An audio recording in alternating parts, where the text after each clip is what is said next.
Hello friend, ચાલો last લેક્ચરમાં આપણે જ્યાં અટક્યા હતા ચુંબકત્વ અને દ્રવ્ય, ત્યાંથી આપણે આગળ જઈએ. આજનો આપણો મુદ્દો છે, સૌથી પહેલો મુદ્દો આપણે લેવાના છીએ ધ્રુવમાન.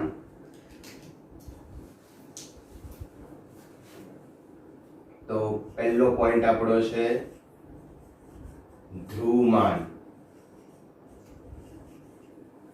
અચ્છા મિત્રો, જે ચુંબક છે એને બે ધ્રુવ હોય, એક એન ધ્રુવ અને આ એસ ધ્રુવ. તો આ જે ચુંબકના ધ્રુવની જે પ્રબળતા છે એને ધ્રુવમાન કહેવાય.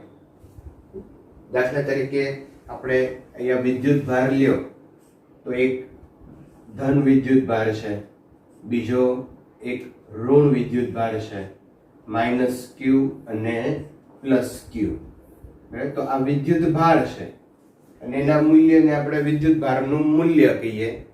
એમ આના મૂલ્યને, ધ્રુવના મૂલ્યને અથવા તો એની જે પ્રબળતા છે એને ધ્રુવમાન કહેવાય.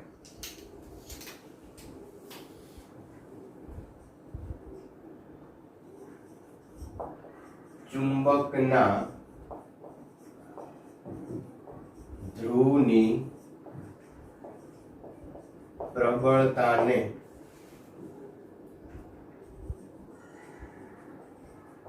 ધ્રુવમાન કહે છે. જેમ વિદ્યુત ભારને Q વડે બતાવાય છે એમ ધ્રુવમાનને Qm વડે બતાવાય. M for magnetism. ધ્રુવમાનને Qm અથવા P વડે દર્શાવાય છે. અચ્છા, જેમાં વિદ્યુત ડાયપોલ મોમેન્ટ છે, તમે વિદ્યુત ડાયપોલ મોમેન્ટ ની આપણે અહીંયા યાદ કરીએ. વિદ્યુત dipole moment P is equal to 2aq અધિશ ફોર્મમાં લખ્યું છે, બરાબર. આમાંથી આપણે આ ધ્રુવ વિદ્યુત ભાર એને સૂત્રનો કરતા બનાવો તો P upon 2a. P શું છે? Dipole moment. અને 2a છે એ બે વિદ્યુત ભારો વચ્ચેનું અંતર છે. ડાયપોલ મોમેન્ટના છેદમાં અંતર કરો એટલે વિદ્યુત ભાર મળે. કંઈક એવી જ રીતે ધ્રુવમાન પણ વ્યાખ્યાયિત કરી શકાય મિત્રો. અહીંયા N અને S ધ્રુવ છે, આ બંને વચ્ચેનું અંતર 2L સ્ટાન્ડર્ડ નોટેશન છે, 2L લેવાય છે. અને આ ધ્રુવનું ધ્રુવમાન એને Qm અથવા તો P વડે બતાવશું. તો ગજિયા ચુંબકની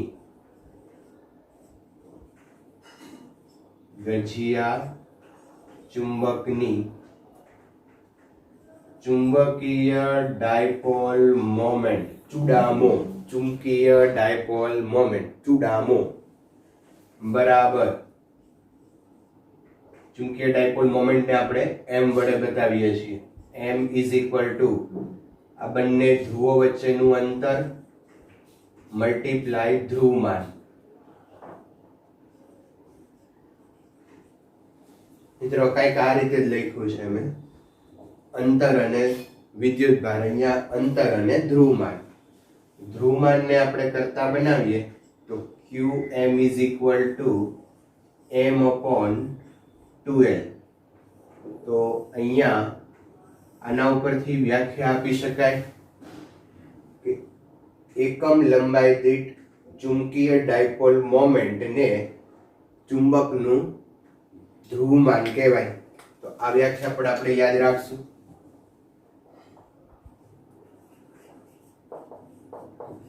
એકમ લંબાઈ દીઠ ચુંબકીય ડાયપોલ મોમેન્ટને ધ્રુવમાન રહે છે, બરાબર છે।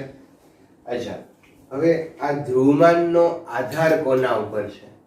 તો મિત્રો અહીંયા મેગ્નેટિક મોમેન્ટ છે એની જગ્યાએ હું NIA લખું, મેગ્નેટિક મોમેન્ટ NIA, યાદ છે ને આ ફોર્મ્યુલા NIA। અચ્છા, NIA તો પાછું સોલેનોઇડ માટે વાપર્યું હતું, અહીંયા તો ગજ્યો ચુંબક લીધો છે આપણે, તો સોલેનોઇડ અને ગજ્યો ચુંબક સમાન છે, એટલે સોલેનોઇડ માટે NIA સૂત્ર વાપર્યું હતું, તો એ મેગ્નેટિક મોમેન્ટ આને માટે મૂકી શકાય, કારણ કે સોલેનોઇડ અને ગજ્યા ચુંબકની સામ્યતા છે એ આગળના લેક્ચરમાં આપણે ચેક કરી ચૂકેલા છીએ, બરાબર। તો અહીંયા NIA મૂકીએ। અચ્છા, એકમ લંબાઈ દીઠ આંટા, that is small n I a। તો આ ધ્રુવમાનનો આધાર એકમ લંબાઈ દીઠ આંટાની સંખ્યા ઉપર છે। ધ્રુવમાનનો આધાર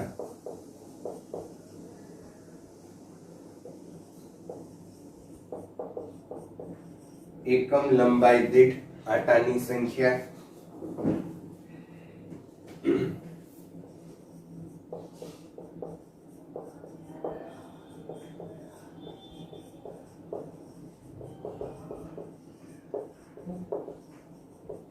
બીજું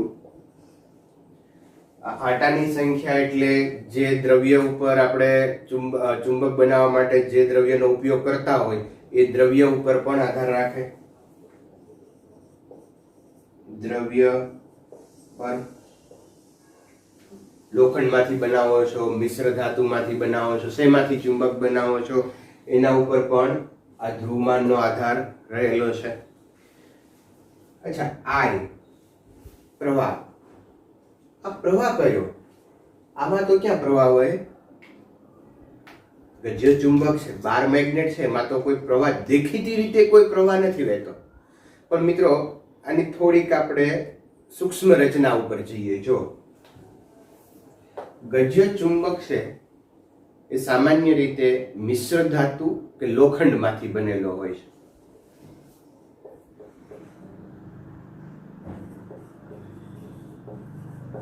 ગજ્ય ચુંબક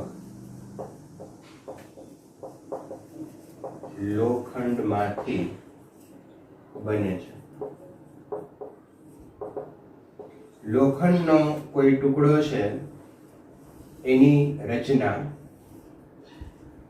તો સામાન્ય રીતે લોખંડની અંદર જે પરમાણુઓ હોય છે એ ચોક્કસ બિંદુ ઉપર ગોઠવાયેલા હોય છે, કારણ કે આ સોલિડ ઘન છે, જેને આપણે લેટિસ કહીએ છીએ। લેટિસ પોઈન્ટ પર ધારો કે અહીંયા આ રીતે પરમાણુઓ એની કક્ષાની અંદર ઇલેક્ટ્રોન ભ્રમણ કરતા હોય એ રીતે હું અહીંયા બતાવું છું।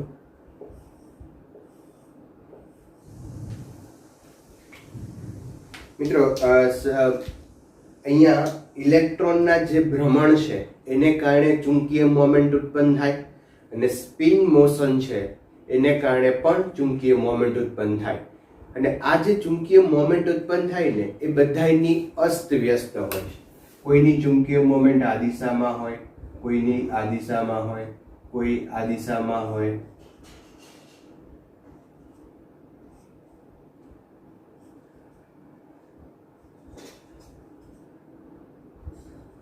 તો અહીંયા બધાની ચુંબકીય મોમેન્ટ છે એ અસ્ત વ્યસ્ત છે, એટલે જે નેટ તમને ચુંબકીય મોમેન્ટ મળવી જોઈએ એ ન મળે, કુલ ચુંબકીય ચાકમાત્રા 0 હોય, એટલે આ જે છે એ લોખંડનો ટુકડો હોય એ ચુંબક ગણાય નહીં। પણ જો તમે બહારથી એને ચુંબકીય ક્ષેત્ર આપો, બહારથી અહીંયા મેગ્નેટિક ફિલ્ડ આપણે લાગુ પાડીએ, બરાબર, તો આ બધી ચુંબકીય ડાયપોલ મોમેન્ટ છે એ એક દિશામાં ગોઠવવાનો પ્રયત્ન કરે, કારણ કે આ બધી ડાયપોલ છે, ડાયપોલને ચુંબકીય ક્ષેત્રમાં મૂકો એટલે એ ક્ષેત્રને સમાંતર ગોઠવાય। આવી ચર્ચા આપણે આગળ ઉપર કરવાના છીએ। તો આ બધી ડાયપોલ છે ને એ ક્ષેત્રને સમાંતર થઈ જશે।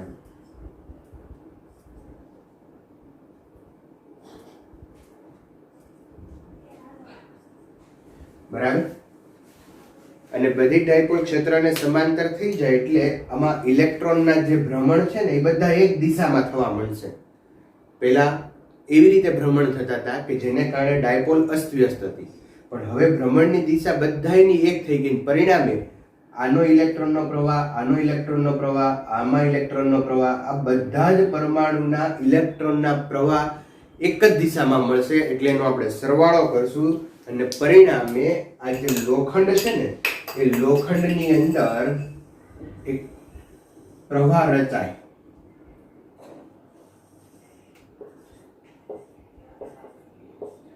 મિત્રો, આ પ્રવાહને આપણે IM વડે બતાવશું. લોખંડની અંદર શું થાય છે? એક પ્રવાહ રચાય છે અને આ પ્રવાહને કહેવાય છે IM. IM એટલે મેગ્નેટાઇઝિંગ પ્રવાહ. શું? કયો પ્રવાહ? મેગ્નેટાઇઝિંગ પ્રવાહ. મેગ્નેટાઇઝિંગ પ્રવાહ એટલે કે જે આ પ્રવાહને કારણે લોખંડ છે એ ચુંબક તરીકે વર્તે છે, એટલે કે ચુંબકત્વ માટે નો જરૂરી પ્રવાહ, that is magnetizing current. બરાબર. તો આ છે ને એ છે મેગ્નેટાઇઝિંગ પ્રવાહ, કે જે લોખંડ કે એવી કોઈ મિશ્ર ધાતુ છે એની અંદર ભ્રમણ કરતો હોય છે. એની અંદર ભ્રમણ, ઇલેક્ટ્રોનના ભ્રમણને કારણે આ પ્રવાહ છે એ રચાતો હોય છે. તો હું અહીંયા નોટ કરું એક કે એકમ લંબાઈ દીઠ આટાની સંખ્યા, બીજું દ્રવ્ય ઉપર, ત્રીજું આ I એટલે કયો પ્રવાહ છે? મેગ્નેટાઇઝિંગ પ્રવાહ IM, જે લોખંડના ટુકડાની અંદર ઇલેક્ટ્રોનના કક્ષીય ભ્રમણ અને સ્પિન ભ્રમણને કારણે ઉત્પન્ન થાય છે. અને હજુ એક અહીંયા લેખશું આપણે ક્ષેત્રફળ. બરાબર. તો અહીંયા મિત્રો આ જે પ્રવાહ છે, જે ધ્રુવમાન છે, એ ધ્રુવમાન આ ચાર વસ્તુ ઉપર આધાર રાખે છે. એકમ લંબાઈ દીઠ આટાની સંખ્યા, ચુંબક જેમાંથી બનાવવાનું છે એ દ્રવ્ય ઉપર, મેગ્નેટાઇઝિંગ પ્રવાહ અને ક્ષેત્રફળ. ઓકે. અને હવે આનો એકમ લઈએ આપણે. એકમ શું થાય? આ એકમ લંબાઈ દીઠ આટાની સંખ્યા છે. આટાની સંખ્યા અહીંયા આટાની સંખ્યા એને કોઈ એકમ ન હોય. આનો એકમ એમ્પિયર. આનો એકમ શું થશે? એમ્પિયર.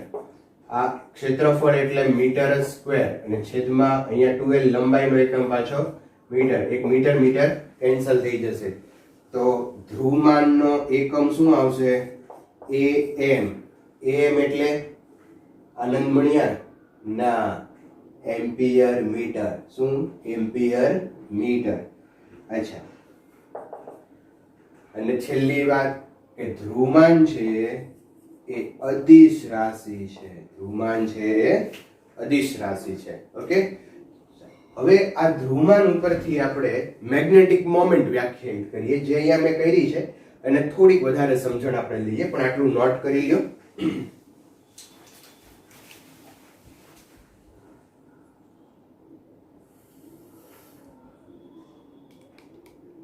ચાલો, ગજિયા ચુંબકની ધ્રુવમાન છે એ આપણે વ્યાખ્યાયિત કર્યું. ધ્રુવમાનનું QM is equal two, formula લીધી હતી આપણે, magnetic moment upon 2L.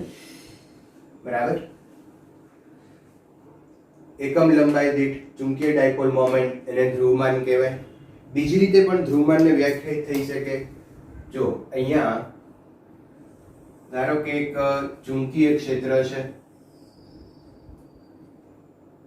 B is equal to 1 tesla. 1 ટેસ્લાનું ચુંબકીય ક્ષેત્ર છે અને એની અંદર આપણે કોઈ ગજિયા ચુંબકને મૂકીએ તો એના N ધ્રુવ પર લાગતું બળ,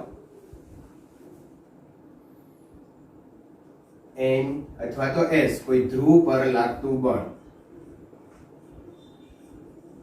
ગજિયા ચુંબકના ધ્રુવ પર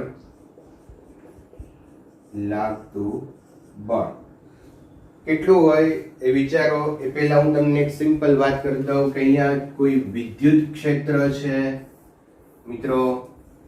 વિદ્યુત ક્ષેત્રની અંદર કોઈ વિદ્યુત ભારને તમે મૂકો તો એના ઉપર કેટલું ફોર્સ લાગે? Q into E. આ બધાને યાદ છે. તો એ જ વસ્તુ અહીંયા કે ગજિયા ચુંબકને ચુંબકીય ક્ષેત્રમાં મૂકો તો એના ઉપર કેટલું બળ લાગે? F is equal to આનું ધ્રુવમાન Qm into B.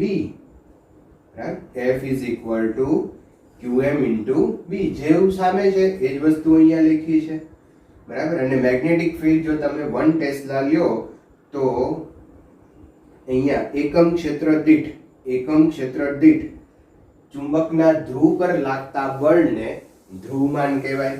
અને આના છેદમાં લઈએ જો Qm બરાબર F/B થાય અને B ની આપણે 1 ટેસ્લા લઈએ તો એકમ ચુંબકીય ક્ષેત્ર દીઠ લાગતા બળને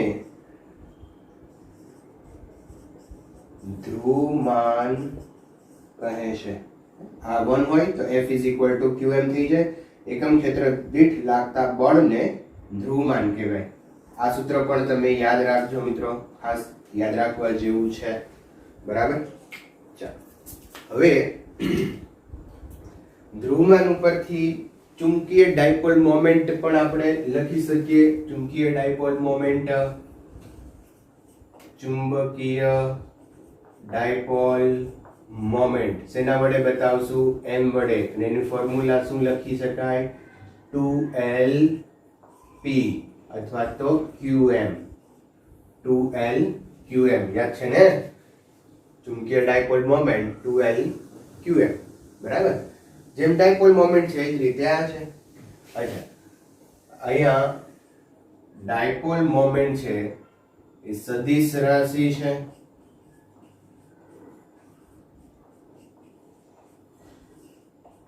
બીજું સદિશ છે તો એની દિશા કઈ લેવાની? તો આ ગજિયા ચુંબક માટે મેં લખેલું છે મિત્રો. આ જે મેગ્નેટિક મોમેન્ટ છે એ કોના માટે લખેલી છે? ગજિયા ચુંબક માટે બરાબર. તો ગજિયા ચુંબકની અંદર ચુંબકીય ડાયપોલ મોમેન્ટ છે એની દિશા S2n લેવાય છે. ચુંબકીય ડાયપોલ મોમેન્ટની દિશા કઈ લેવાય છે? S2n તરફ હોય છે. ચુંબકીય ડાયપોલ મોમેન્ટની દિશા S થી n તરફ હોય છે. ઓકે, ચાલો તો ક્લિયર આટલું? તો આ બેઝિક મેં આઈડિયા આપ્યો તમને ધ્રુવમાન અને ચુંબકીય ડાયપોલ મોમેન્ટનો. મિત્રો એક થોડુંક પાછું તમને એક યાદ કરાવી દઉં કે ચુંબકીય ડાયપોલ મોમેન્ટના હવે 3 ફોર્મ્યુલા થઈ ગયા બરાબર. જો કોઈ ઇલેક્ટ્રોન પરમાણુની આસપાસ ભ્રમણ કરતો હોય તો એની ચુંબકીય ડાયપોલ મોમેન્ટ છે એ એના એ વડે આપણે દર્શાવતા હતા, અથવા તો E/2m * L કોણીય વેગમાનના સ્વરૂપમાં લખવું હોય તો આ લખી શકાય બરાબર. સોલેનોઇડ માટે લખવું હોય તો આ લખી શકાય એના એ. તો આ પરમાણુની ઇલેક્ટ્રોનના ભ્રમણની ચુંબકીય ડાયપોલ મોમેન્ટ અથવા તો સોલેનોઇડ માટે બરાબર. અને ગજિયા ચુંબક માટે ચુંબકીય ડાયપોલ મોમેન્ટનું સૂત્ર શું આવી ગયું? m is equal to 2Lp sorry 2Lqm અથવા તો p લખો તોય ચાલે. તો આ 3 ફોર્મ્યુલા આવી ગયા મેગ્નેટિક મોમેન્ટના. આ પહેલું છે પરમાણુ માટે છે, પહેલું બીજું, અથવા તો સોલેનોઇડ માટે આ સૂત્રમાં સોલેનોઇડ માટે આ વાપરી શકાય, પરમાણુ માટે વાપરી શકાય, આ પણ પરમાણુના ઇલેક્ટ્રોન માટે વાપરી શકાય. અને આ કોના માટે વાપરવાનું? ગજિયા ચુંબક માટે. તો ખાસ યાદ રાખજો, આના પરથી દાખલા ગણવાના છે બરાબર. અહીંયા નોટ કર્યું હોય તો તમે કરી શકો કે આ જે છે એ સોલેનોઇડ અને પરમાણુના ઇલેક્ટ્રોન માટે વાપરવાનું, આ ઇલેક્ટ્રોન માટે સ્પેશિયલી વાપરવાનું, અને આ ગજિયા ચુંબક માટે મેગ્નેટિક મોમેન્ટ બરાબર છે.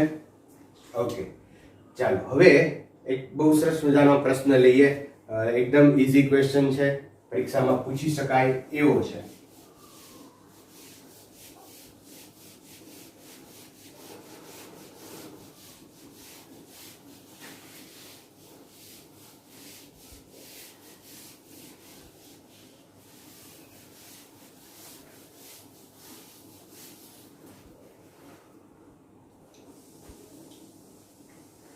ચાલો ક્વેશ્ચન છે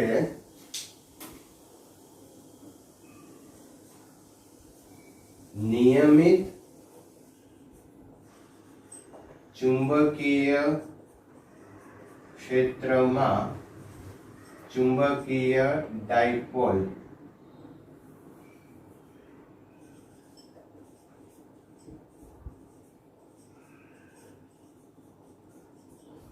નિયમિત ચુંબકીય ક્ષેત્રમાં ચુંબકીય ડાયપોલ.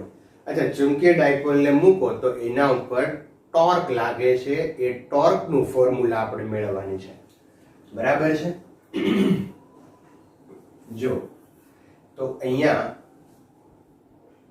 એક નિયમિત ચુંબકીય ક્ષેત્ર છે.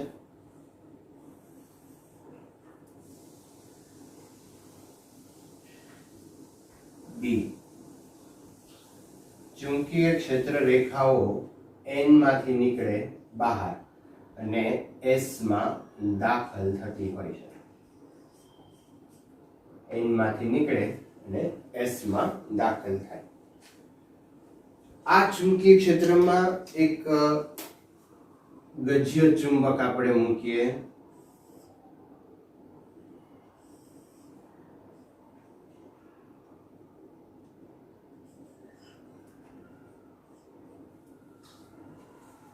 ગજ્ય ચુંબકની લંબાઈ 2L સ્ટાન્ડર્ડ છે માપ. અચ્છા, જે ગજ્ય ચુંબક છે એની ચુંબકીય ડાયપોલ મોમેન્ટ S2N હોય. ચુંબકીય ડાયપોલ ગજ્ય ચુંબકની ચુંબકીય dipole moment M is equal to 2L Q. 2L Q. બરાબર? 2L S અને N ધ્રુવ વચ્ચેનું અંતર, Q ધ્રુવમાન છે. Q છે એ શું છે? ધ્રુવમાન. એટલે કે ચુંબકીય ધ્રુવની પ્રબળતા. ઓકે, હવે ચુંબકીય મોમેન્ટની દિશા છે એ S2N હોય. ચુંબકીય મોમેન્ટની દિશા S2N હોય. એટલે ચુંબકીય મોમેન્ટ છે ને એ આ ડિરેક્શનમાં છે અને મેગ્નેટિક ફિલ્ડ આ ડિરેક્શનમાં છે. બંને વચ્ચેનો જે એંગલ છે એ થીટા લઈએ આપણે. આમે લઈ શકાય. આ ચુંબકીય ક્ષેત્ર હોય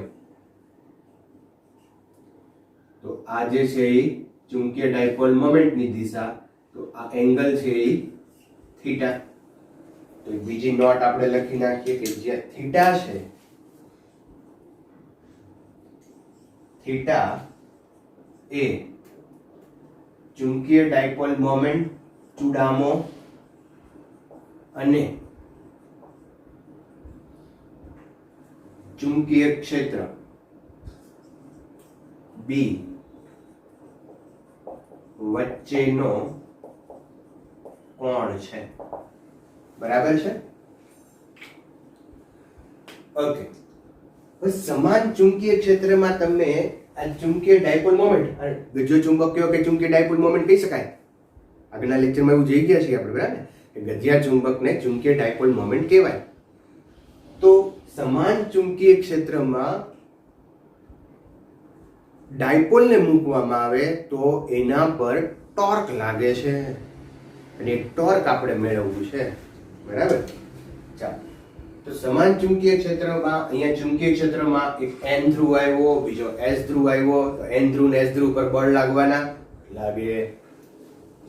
તો N ધ્રુવ પર લાગતું બળ N છે એટલે S તરફ બળ લગાડશે તો આના ઉપર લાગતું બળ આ દિશામાં હશે. N ધ્રુવ પર લાગતું બળ કેટલું હોય મિત્રો? ધ્રુવ પર લાગતું બળ ધ્રુવમાન ગુણ્યા ચુંબકીય ક્ષેત્ર QB. ભણીએ ને હમણાં? ધ્રુવમાન ગુણ્યા QB. QE જેવું જ છે. QE, બરાબર ને? અહીંયા Q ની જગ્યાએ QM આવશે ને E ની જગ્યાએ B આવશે. અને આ S ઉપર લાગતું બળ આ ડિરેક્શનમાં હશે.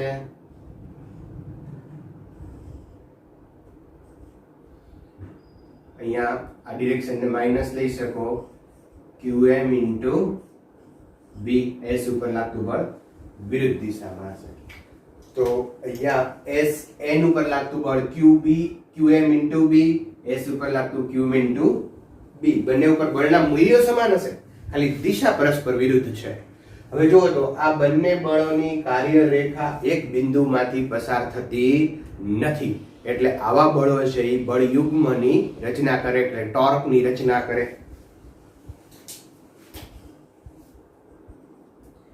તો ગજિયા ચુંબક પર લાગતું ટોર્ક, તો ટોર્ક નું સૂત્ર શું છે મિત્રો? બે બળો વચ્ચેનું લંબ અંતર મલ્ટીપ્લાય બે માંથી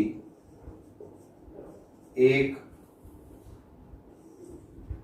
બળનું મૂલ્ય. બરાબર?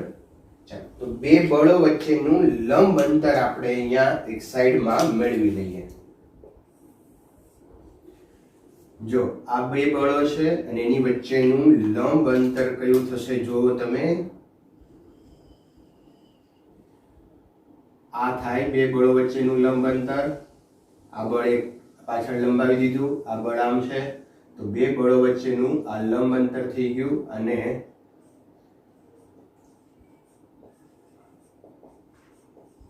ચાલો, તો આ અંતર આપણે મેળવવું છે. ત્રિકોણ તમે અહીંયા જુઓ, ABC, ત્રિકોણ ABC ની અંદર sin થીટા ફોર્મ્યુલા લઈએ તો sin theta is equal two સામેની બાજુ જે આપણે મેળવવાનું છે અને અપોન કર્ણ, તો અંતર બરાબર આવ્યું 2l sin theta. sin theta બરાબર સામેની બાજુ આ અંતર છેદમાં કર્ણ એટલે 2l, તો અંતર બરાબર આવી ગયું 2l sin થીટા. તો અહીંયા મિત્રો મૂકી દઈએ આપણે બે બળો વચ્ચેનું લંબ અંતર કેટલું આવી ગયું? 2l sin થીટા મલ્ટીપ્લાય બે માંથી એક બળનું મૂલ્ય QM B લ્યો, આ લ્યો, બેના મૂલ્ય તો સરખા જ છે, QM ઇન્ટુ B. અચ્છા, જો અહીંયા 2LQ that is magnetic moment, 2LQ magnetic moment MB sin theta. તો આ ટોર્ક નું સૂત્ર આવી ગયું MB sin theta. અચ્છા, sin theta ને આપણે દૂર કરીએ, વેક્ટોરિકલી લખવું હોય, સદિશની રીતે લખવું હોય તો M cross B, ક્રોસ આવશે ને sin theta છે એટલે. તો સમાન ચુંબકીય ક્ષેત્રમાં ડાયપોલને મૂકો તો એના ઉપર કેટલું ટોર્ક લાગશે? M cross B જેટલું ટોર્ક લાગશે. કેટલું? M cross B. આ ક્વેશ્ચનને 5 સ્ટાર કરજો, પરીક્ષામાં પૂછી શકાય એવો છે. બરાબર? અચ્છા, હવે મિત્રો અહીંયા બીજી એક વાત કરીએ આગળ આપણે કે આ જે ચુંબકીય ડાયપોલ મોમેન્ટ છે એને તમે થીટા જેટલું આમ સૂક્ષ્મ થીટા જેટલું આમ ભ્રમણ આપો અને પછી છોડી દો તો એ શું કરે? સરળ આવર્ત ગતિ કરે. થીટા જેટલું ભ્રમણ આપીને છોડી દેવામાં આવે તો એ સરળ આવર્ત ગતિ કરશે, અને એ સરળ આવર્ત ગતિ કરે તો એના આવર્તકાળનું સૂત્ર મેળવો. બરાબર? ચાલો મેળવી લઈએ. તો બીજો ક્વેશ્ચન આપણો છે અહીંયા કે ગજિયા ચુંબકની કાકા નહીં, કાકા નથી, આકા છે. અને આકા એટલે શું? આવર્તકાળ નું સૂત્ર મેળવો. આવર્તકાળ ગજિયા ચુંબકને સમાન ચુંબકીય ક્ષેત્રમાં મૂકવામાં આવે તો એના આવર્તકાળનું સૂત્ર મેળવો. એટલે હું સમીકરણ અહીંયા 1 થી શરૂ કરું.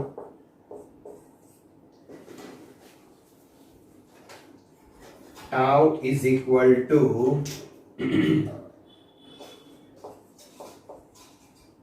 MB sin થીટા, બરાબર. ટાઉની જગ્યાએ મૂકશું આપણે આઈ આલ્ફા, ટાઉની જગ્યાએ મૂકશું આઈ આલ્ફા. 11મા ધોરણનું સૂત્ર જો, આમ નવાઈ ન લગાડતા. આઈ શું છે?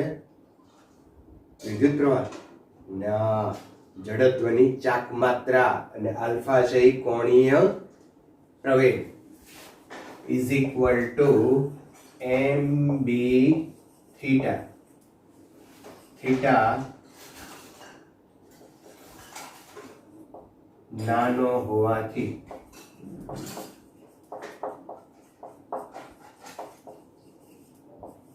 થીટા નાનો હોય તો sin theta is equal to theta લખાય, બરાબર. અને i alpha is equal to mb theta. ચાલો, આલ્ફા ની વેલ્યુ મૂકી. આલ્ફા એટલે કોણીય પ્રવેગ છે, તો d square theta by dt square, d square theta by dt square. કોણીય સ્થાનાંતરનો વર્ગ કરો, બે વાર વિકલન કરો એટલે આલ્ફા કોણીય પ્રવેગ મળે, mb થીટા. મિત્રો અહીંયા હું માઈનસ લખું. શું કામ લખું માઈનસ? કારણ કે આ જે i આલ્ફા ટોર્ક છે, આ જે ટોર્ક છે i આલ્ફા, અને બીજું ટોર્ક છે mb sin થીટા વાળું. તો આપણે જો ચુંબકને આમ ઉર્ધ્વ દિશામાં લઈ જશું ને, તો ચુંબક મેગ્નેટિક ફિલ્ડને કારણે પાછું આવશે, અને જો હું એને આમ નીચે લઈ જઈશ તો એ મેગ્નેટિક ફિલ્ડને કારણે ઉપર આવશે. એટલે આપણે જે દિશામાં ટોર્ક લગાડશું ને એની વિરુદ્ધ દિશામાં આ મેગ્નેટિક ફિલ્ડને કારણે ટોર્ક લાગશે. એટલે આ બંને વિરુદ્ધ દિશામાં હશે, આ ટાઉ i આલ્ફા અને આ. એટલે અહીંયા આપણે એક માઈનસ કરશું, આ માઈનસ i આલ્ફા આપણે લગાડશું, અને mb sin થીટા ચુંબકીય ક્ષેત્રને કારણે લાગશે, અને બંને ટોર્ક વિરુદ્ધ દિશામાં હોય, બરાબર. ફરીવાર આપણે ચુંબકને આમ ઉપર લઈ જઈએ તો ચુંબક ક્યાં આવવાનો પ્રયત્ન કરશે? નીચે. પણ જો હું નીચે એને સ્થાનાંતર આપ્યું હોત તો ચુંબક ઉપર આવે, બરાબર. ઓકે, ચાલો.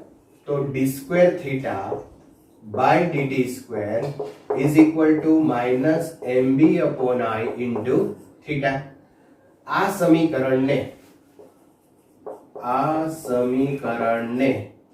સહઆગના સમીકરણ સાથે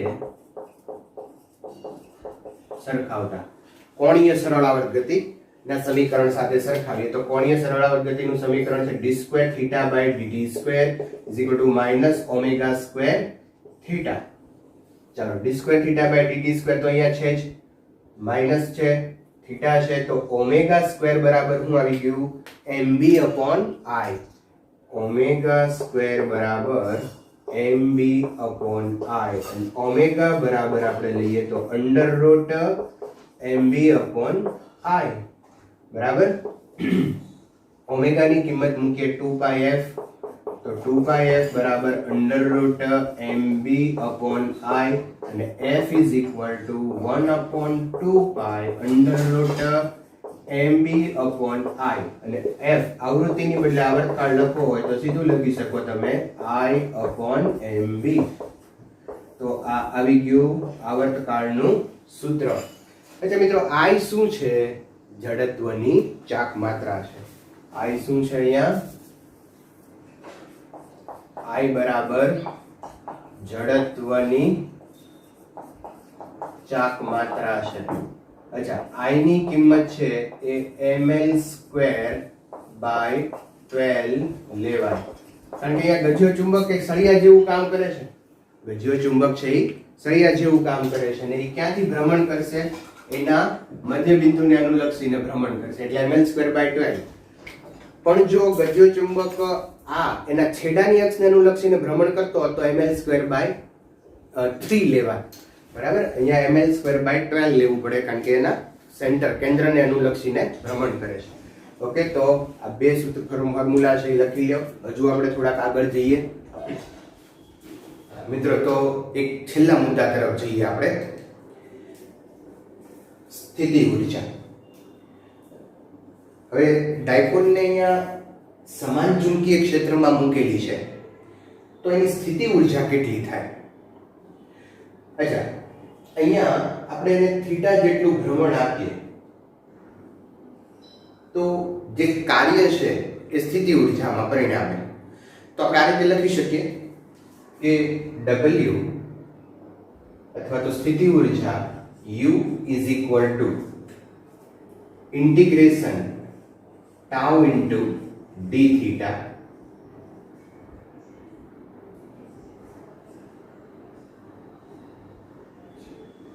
ટોર્ક ગુણ્યા કોણીય સ્થાનાંતર. ટોર્ક અહીંયા રોટેશનલ મોશન છે એટલે ટોર્ક લાગશે અને એને કારણે એનું કોણીય સ્થાનાંતર થાય છે.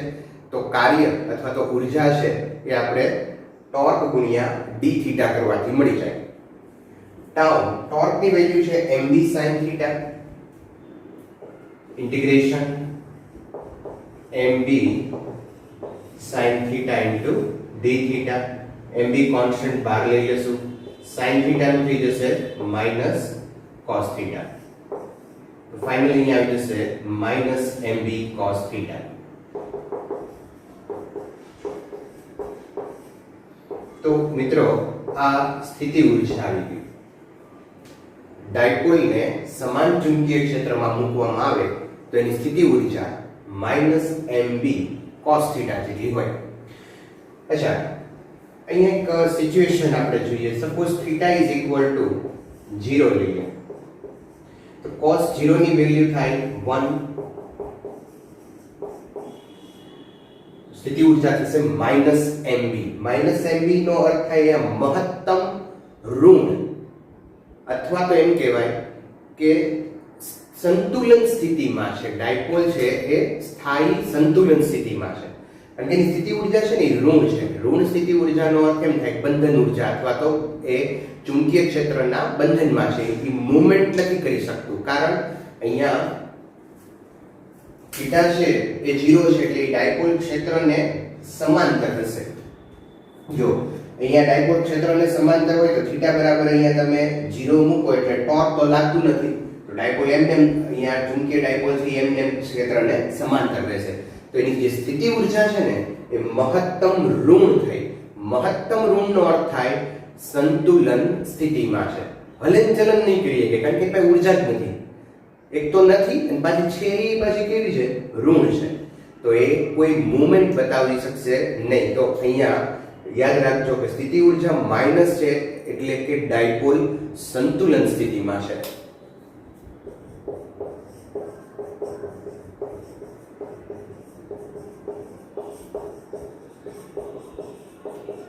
બરાબર છે. બીજું, થીટા ઇઝ ઇક્વલ ટુ 180 લઈ લઈએ તો અહીંયા cos પાઈ અથવા 180 ની વેલ્યુ થશે mb પ્લસ અહીંયા cos -1 થશે, માઈનસ માઈનસ પ્લસ થઈ જાય એટલે mb. તો સ્થિતિ ઊર્જા મહત્તમ થઈ. મહત્તમ સ્થિતિ ઊર્જા હોય તો એ મહત્તમ અસ્થિર સ્થિતિમાં હોય. સ્થિતિ ઊર્જા આવી ગઈ એની પાસે, સ્થિતિ ઊર્જા આવે તો એ એને ખર્ચ કરશે. ખર્ચ કરવા માટે એ પાછી ડાયપોલ ક્ષેત્રને સમાંતર થાય. ડાયપોલ ખરેખર આ રીતે છે તો એ પાછી ડાયપોલ ક્ષેત્રને સમાંતર થવાનો પ્રયત્ન કરે એટલે મહત્તમ અસ્થિર સ્થિતિમાં છે. તો ડાયપોલ જો એની ઊર્જા પ્લસ હોય, જો ડાયપોલની ઊર્જા પ્લસ હોય તો ડાયપોલ મહત્તમ અસ્થિર છે. અને થર્ડ આપણે લઈએ થીટા ઇઝ ઇક્વલ ટુ 90. અચ્છા, થીટા 90 લો તો સ્થિતિ ઊર્જા છે 0 હશે. cos 90 ની વેલ્યુ 0 થાય. ઓકે. અચ્છા, તો મિત્રો આથી સ્થિતિ ઊર્જા.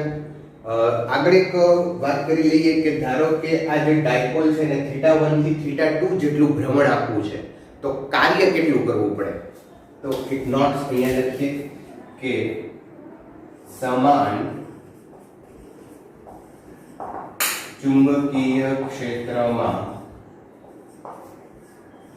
ડાયપોલને થીટા 1 થી થીટા 2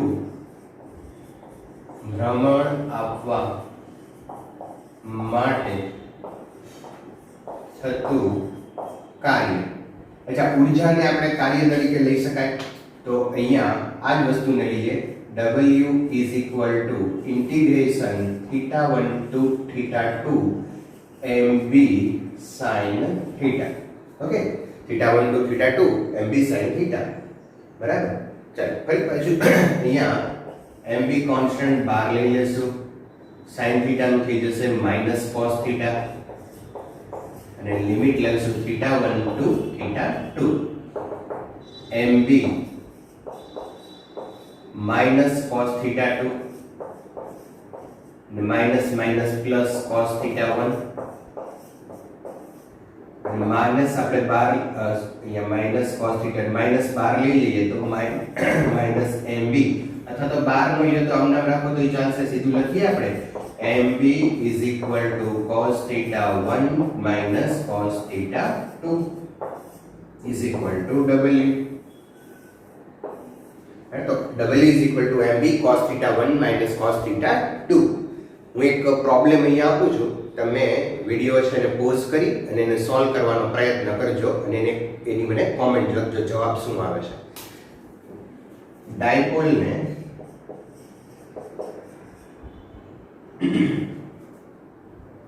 ડાયપોલ ચુંબકીય ક્ષેત્રને સમાંતરમાંથી પ્રતિ સમાંતર કરવા માટે કરવું પડતું કાર્ય કેટલું. ડાયપોલ ક્ષેત્રને સમાંતર છે એમાંથી આમ પ્રતિ સમાંતર કરવાની છે. ડાયપોલ ક્ષેત્રને સમાંતર છે, સમાંતર હોય ત્યાં થીટા 0 હોય અને પ્રતિ સમાંતર કરવાની છે, તો એ સમાંતરમાંથી પ્રતિ સમાંતર કરવી હોય તો કેટલું કાર્ય કરવું પડે એનો તમારે મને જવાબ આપવાનો છે. તમે આ ફોર્મ્યુલાનો યુઝ કરી શકો, ટ્રાય કરજો. બરાબર, ચાલો તો મિત્રો આટલી વસ્તુ થઈ બીજા લેક્ચર મેગ્નેટિઝમ અને મેટરનો આપણા બીજા લેક્ચરની અંદર. ચાલો થર્ડ લેક્ચરની અંદર આ જેટલા કંઈ આપણે કોન્સેપ્ટ લીધા છે, ફોર્મ્યુલા લીધા છે, એને લગતા પ્રોબ્લેમ્સ છે, ટેક્સ્ટ બુકના પ્રોબ્લેમ છે એ સોલ્વ કરશું અને ત્યાર પછી JEE નીટ ઉપરના જે પ્રોબ્લેમ્સ છે એ આપણે સોલ્વ કરશું. તો અહીંયા આપણે અટકીએ. તો તબ તક કે લીએ ગુડ બાય, ટેક કેર.